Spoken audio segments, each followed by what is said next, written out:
Christmas spirit to you. It's really cold this morning. I have a fire going to my left, so you probably hear a little bit of crackling and stuff.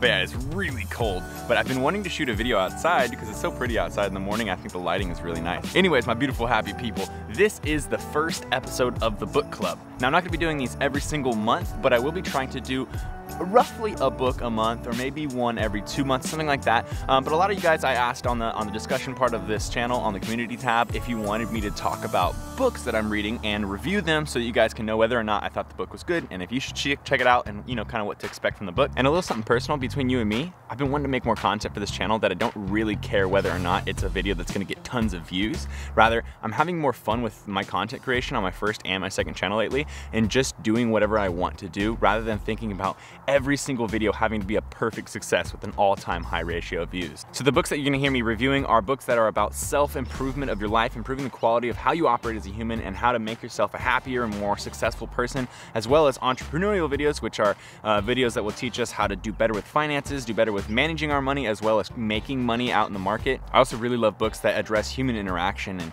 really analyze what works, what doesn't work, how to leverage interactions to have a better outlook on people and have better friendships and relationships. And there's also gonna be a few other different types of books, but those are the ones that I generally go for. So without further ado, let's just jump right into this. So the first book that I'm gonna review on this book club series is a book that I just finished, and a lot of you guys suggested I go read it and watch it because it's actually a Netflix documentary as well. And this is Minimalism, Living a Meaningful Life by Ryan Nicodemus and Joshua Fields.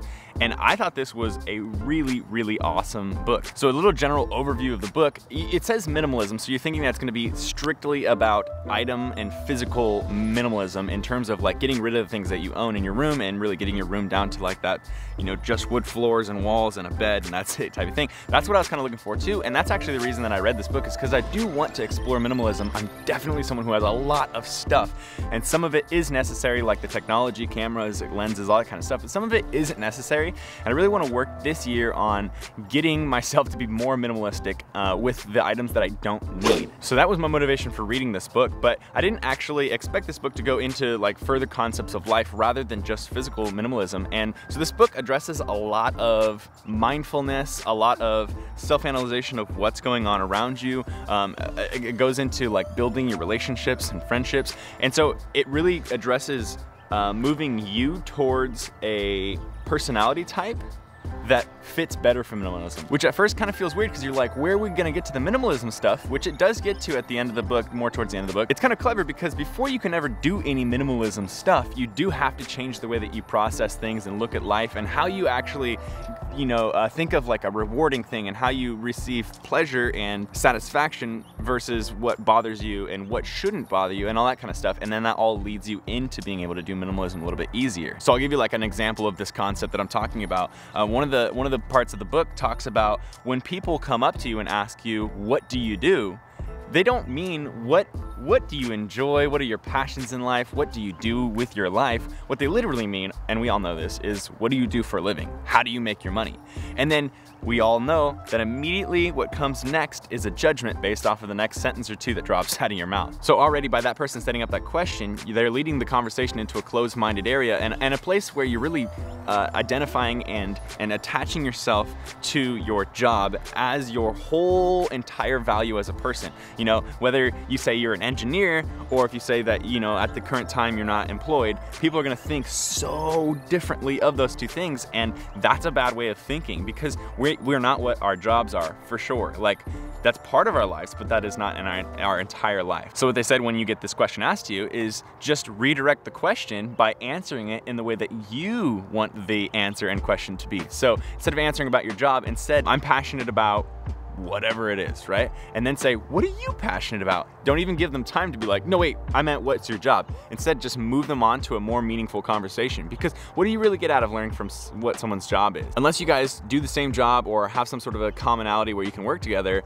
really that doesn't get you anywhere. What actually gets you places is knowing what the person enjoys doing, what their hobbies are, what their passions are, the things that get them fired up, and then you can find out if those same things, you know, align with both of you. And that's really where you build relationships. Another concept of the book that I really enjoyed was the idea of identifying your anchors and then, you know, coming up with a strategy to take care of those anchors, get rid of them and stuff. But what they mean by anchors is, you know, you're right here and you're reading this book or looking at this concept because you want to get over here, right? What is holding you back the most in your life from progressing? Whether or not it's, you know, from progressing to the minimalism thing or just holding you back in general from living a more fulfilling life, a more happy life, something that pleases you more. And for example, they gave examples like they had a ton of debt. These two guys did a lot of credit debt, so that made them feel like they weren't free, so they were being anchored from freedom because they had to pay off their credit card debt.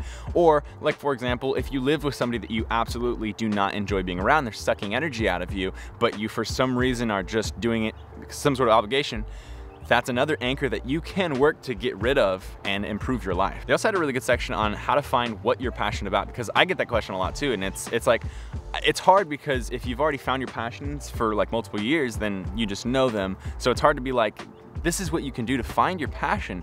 But the way they explained passion was actually really cool. They said it's 1/2 part love of whatever the thing is and 1/2 part obsession.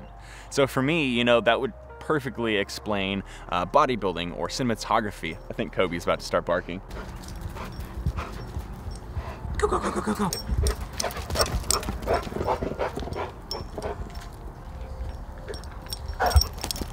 One of the other concepts that I really liked about this book was they grouped your friends and your interactions and your acquaintances into 3 pairings, which is like the most primary group that is the closest to you, you know, 3 to 6 people, something like that, depending on how many friends you got and stuff. Then you have your secondary group, which is still really close to you, but not quite your absolute closest, not like your mom, dad, best friend and girlfriend or something like that, but still really, really close to you. And then there's, I think they said tertiary, there's a 3rd circle of people, and this is like people that you work with, so you interact with them a lot, but they're not people that you actually go hang out with or anything, but you aren't trying to bring up those relationships at all, right?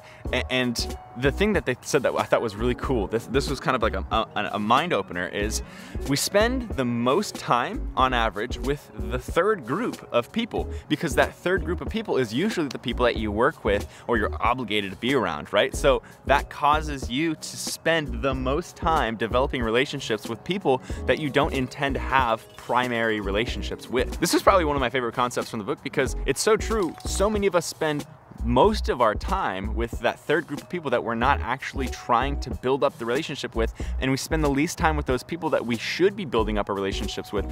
And they made the point too that the people that you want mostly in your primary group, you will receive so much back from them, so many dividends on your, you know, your time invested into them and energy invested into them, because they're the people who you want closest to, who you've identified as people who bring you up and make you better.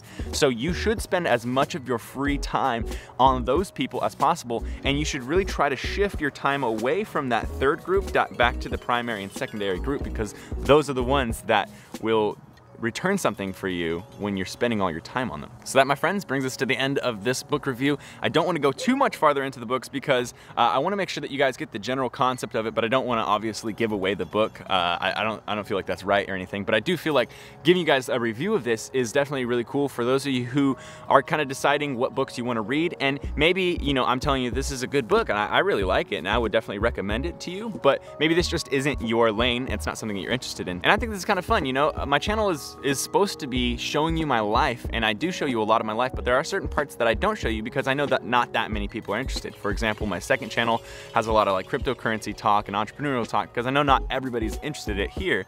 And you know, not everyone's gonna be interested in books, but it's something that I've gotten really interested in the last couple of months, and I've been reading a lot more. Actually, I should correct myself because I'm technically not reading. I find that it's way easier for me to just use Audible, and then Audible plays the actual book being read by somebody, so I can listen to books in my car. It's awesome for like doubling up. I feel extra productive. But it's something I'm enjoying and I want to share it with you guys, and hopefully, you know, because I'm gonna read these books, I can tell which ones I do and don't want to share. I mean, I've already read 3 or 4 and I'm only wanting to share 2 of those books that I've read. So I think this is a cool way for me to kind of curate and show you what I think is valuable. If you do read a book that I suggest, I definitely would love to hear what you thought about it, whether it's in a Snapchat, a DM, a comment on YouTube, whatever it is. And I would definitely love to hear suggestions for other books that you guys think I should read. If you want to check out the book that I suggested in this video, the link will be below this. Also, if you guys want to try out an Audible trial, you can do it for like 2 weeks, I think, something like that. Use the links below. If you haven't given this a thumbs up already, make sure you give it a thumbs up. Let me know what you thought in the comments below. Subscribe if you're not subscribed already. Team Beyond the Week.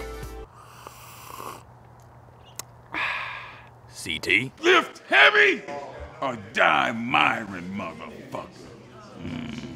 Team Beyond the Week.